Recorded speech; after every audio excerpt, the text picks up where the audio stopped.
വിശുദ്ധ മത്തായി എഴുതിയ സുവിശേഷം അധ്യായം 22. വിവാഹ വിരുന്നിന്റെ ഉപമ. യേശു വീണ്ടും ഉപമകൾ വഴി അവരോട് സംസാരിച്ചു. സ്വർഗരാജ്യം തന്റെ പുത്രനു വേണ്ടി വിവാഹ വിരുന്നൊരുക്കിയ രാജാവിന് സദൃശം. വിവാഹ വിരുന്നിന് ക്ഷണിക്കപ്പെട്ടവരെ വിളിക്കാൻ അവൻ ഭൃത്യന്മാരെ അയച്ചു.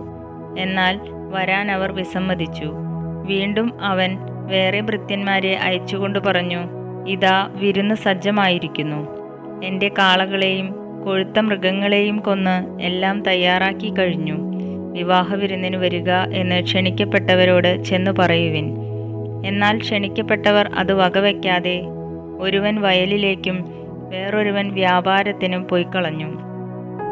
മറ്റുള്ളവർ ആ ഭൃത്യന്മാരെ പിടികൂടി അവരെ അവമാനിക്കുകയും വധിക്കുകയും ചെയ്തു. രാജാവ് ക്രുദ്ധനായി സൈന്യത്തെ അയച്ച് ആ കൊലപാതകികളെ നശിപ്പിച്ചു. അവരുടെ നഗരം അഗ്നിക്കിരയാക്കി.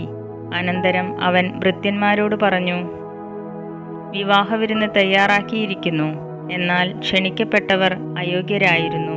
അതിനാൽ നിങ്ങൾ വഴിക്കവലകളിൽ ചെന്ന് അവിടെ കണ്ടെത്തുന്നവരെയെല്ലാം വിവാഹ വിരുന്നിന് ക്ഷണിക്കുവിൻ. ആ ഭൃത്യന്മാർ നിരത്തുകളിൽ ചെന്ന് ദുഷ്ടരും ശിഷ്ടരും ഉൾപ്പെടെ കണ്ടെത്തിയവരെയെല്ലാം വിളിച്ചുകൂട്ടി. അങ്ങനെ വിരുന്നുശാല അതിഥികളെ കൊണ്ട് നിറഞ്ഞു. അതിഥികളെ കാണാൻ രാജാവ് എഴുന്നള്ളിയപ്പോൾ വിവാഹവസ്ത്രം ധരിക്കാത്ത ഒരാളെ അവിടെ കണ്ടു. രാജാവ് അവനോട് ചോദിച്ചു, സ്നേഹിത, വിവാഹവസ്ത്രം ധരിക്കാതെ നീ ഇവിടെ പ്രവേശിച്ചതെങ്ങനെ? അവൻ മൗനം അവലംബിച്ചു. അപ്പോൾ രാജാവ് പരിചാരകന്മാരോട് പറഞ്ഞു, അവനെ കൈകാലുകൾ കെട്ടി പുറത്തെ അന്ധകാരത്തിലേക്ക് വലിച്ചെറിയുക. അവിടെ വിലാപവും പല്ലുകടിയുമായിരിക്കും.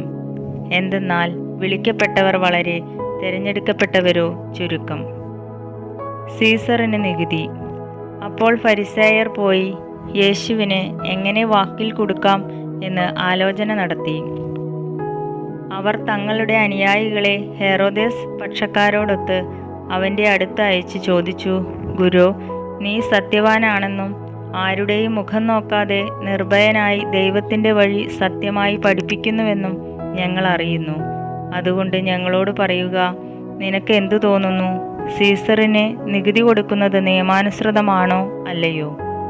അവരുടെ ദുഷ്ടത മനസ്സിലാക്കിക്കൊണ്ട് യേശു പറഞ്ഞു, കപടനാട്ടുകാരെ, നിങ്ങൾ എന്നെ പരീക്ഷിക്കുന്നതെന്ത്? നികുതിക്കുള്ള നാണയം എന്നെ കാണിക്കുക. അവർ ഒരു ധനാറ അവനെ കാണിച്ചു. യേശു ചോദിച്ചു, ഈ രൂപവും ലിഖിതവും ആരുടേതാണ്? സീസറിൻ്റേത് എന്ന് അവർ പറഞ്ഞു. അവൻ അരുളി ചെയ്തു, സീസറിനുള്ളത് സീസറിനും ദൈവത്തിനുള്ളത് ദൈവത്തിനും കൊടുക്കുക. ഇത് കേട്ട് അവർ വിസ്മയഭരിതരായി അവനെ വിട്ടുപോയി. പുനരുത്ഥാനത്തെക്കുറിച്ച്. പുനരുത്ഥാനമില്ലെന്ന് പറയുന്ന സദുക്കായർ അന്ന് തന്നെ അവനെ സമീപിച്ച് ചോദിച്ചു, ഗുരു, ഒരുവൻ സന്താനമില്ലാതെ മരിച്ചാൽ അവൻ്റെ സഹോദരൻ ആ വിധവയെ വിവാഹം ചെയ്ത് സഹോദരന് സന്താനങ്ങളെ ഉൽപ്പാദിപ്പിക്കണമെന്ന് മോശ അനുശാസിച്ചിട്ടുണ്ട്. ഞങ്ങളുടെ ഇടയിൽ 7 സഹോദരന്മാരുണ്ടായിരുന്നു. ഒന്നാമൻ വിവാഹം ചെയ്തു. സന്താനമില്ലാതെ ഭാര്യയെ സഹോദരന് വിട്ടുകൊണ്ട് അവൻ മരണമടഞ്ഞു. ഇങ്ങനെ തന്നെ രണ്ടാമനും മൂന്നാമനും അങ്ങനെ 7-ാമൻ വരെയും.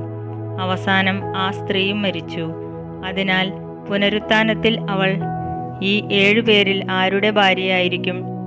അവർക്കെല്ലാം അവൾ ഭാര്യയായിരുന്നിട്ടുണ്ടല്ലോ. യേശു മറുപടി പറഞ്ഞു, വിശുദ്ധ ലിഖിതങ്ങളോ ദൈവത്തിൻ്റെ ശക്തിയോ മനസ്സിലാക്കാത്തതിനാൽ നിങ്ങൾക്ക് തെറ്റുപറ്റിയിരിക്കുന്നു. പുനരുത്ഥാനത്തിൽ അവർ വിവാഹം ചെയ്യുകയോ ചെയ്തു കൊടുക്കുകയോ ഇല്ല. പിന്നെയോ അവർ സ്വർഗദൂതന്മാരെ പോലെ ആയിരിക്കും. ഞാൻ അബ്രാഹത്തിൻ്റെ ദൈവവും ഇസഹാക്കിൻ്റെ ദൈവവും യാക്കോബിൻ്റെ ദൈവവുമാണ് എന്ന് മരിച്ചവരുടെ പുനരുത്ഥാനത്തെപ്പറ്റി ദൈവം നിങ്ങളോട് അരുളി ചെയ്തിരിക്കുന്നത് നിങ്ങൾ വായിച്ചിട്ടില്ലേ? അവിടുന്ന് മരിച്ചവരുടെ അല്ല, ജീവിക്കുന്നവരുടെ ദൈവമാണ്. ജനക്കൂട്ടം ഇത് കേട്ടപ്പോൾ അവൻ്റെ പ്രബോധനത്തെപ്പറ്റി ആശ്ചര്യപ്പെട്ടു. സുപ്രധാന കൽപ്പനകൾ. യേശു സദുക്കായരെ വാക്കുമുട്ടിച്ചെന്ന് കേട്ടപ്പോൾ ഫരിസേയർ ഒന്നിച്ചുകൂടി. അവരിൽ ഒരു നിയമപണ്ഡിതൻ അവനെ പരീക്ഷിക്കാൻ ചോദിച്ചു, ഗുരു, നിയമത്തിലെ അതിപ്രധാനമായ കൽപ്പന ഏതാണ്? അവൻ പറഞ്ഞു, നീ നിന്റെ ദൈവമായ കർത്താവിനെ പൂർണ്ണ ഹൃദയത്തോടും പൂർണ്ണ ആത്മാവോടും പൂർണ്ണ മനസ്സോടും കൂടെ സ്നേഹിക്കുക. ഇതാണ് പ്രധാനവും പ്രഥമവുമായ കൽപ്പന. രണ്ടാമത്തെ കൽപ്പനയും ഇതിന് തുല്യം തന്നെ.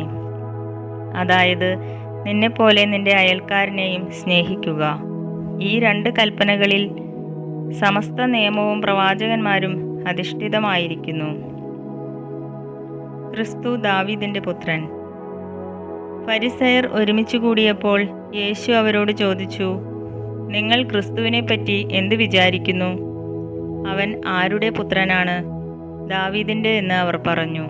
അവൻ ചോദിച്ചു, അങ്ങനെയെങ്കിൽ ദാവീദ് ആത്മാവിനാൽ പ്രചോദിതനായി അവനെ കർത്താവ് എന്ന് വിളിക്കുന്നതെങ്ങനെ?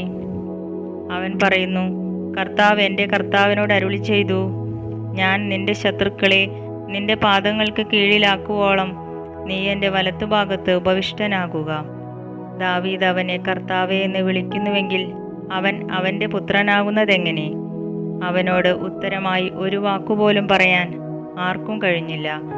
അന്നു മുതൽ അവനോട് എന്തെങ്കിലും ചോദിക്കാൻ ആരും ധൈര്യപ്പെട്ടതുമില്ല.